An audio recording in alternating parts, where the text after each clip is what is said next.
आता बातमी पंढरपूरमधून. पंढरपूरमध्ये सुट्ट्या पैशांचा तुटवडा निर्माण झालाय. सुटे पैसे व्यापाऱ्यांना उपलब्ध करून द्यावेत अशी मागणी व्यापारी महासंघाच्या वतीने करण्यात आली आहे. गेल्या 1.5 महिन्यांपासून पंढरपुरात सलग असणाऱ्या सुट्ट्यांमुळे आणि पुरुषोत्तम अधिक मासामुळे दररोज 1 लाखाहून अधिक भाविक येत आहेत. अशातच सुट्ट्या पैशांचा मोठा तुटवडा पंढरपुरात जाणवतोय.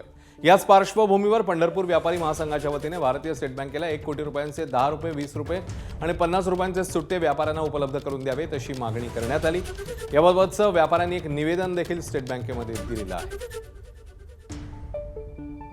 तरी आश्रय दीक्षित साहेब यांना आम्ही निवेदन दिले की आषाढी यात्रा तोंडावर आहे, अधिक महिना चालू आहे, तर ही सुट्टे पैसे आणि 10 रुपये, 20 रुपये, 50 रुपये नोटा सुमारे 1 कोटी रुपयाच्या उपलब्ध करून द्याव्यात शहरवासियांना, शहर व्यापाऱ्यांना.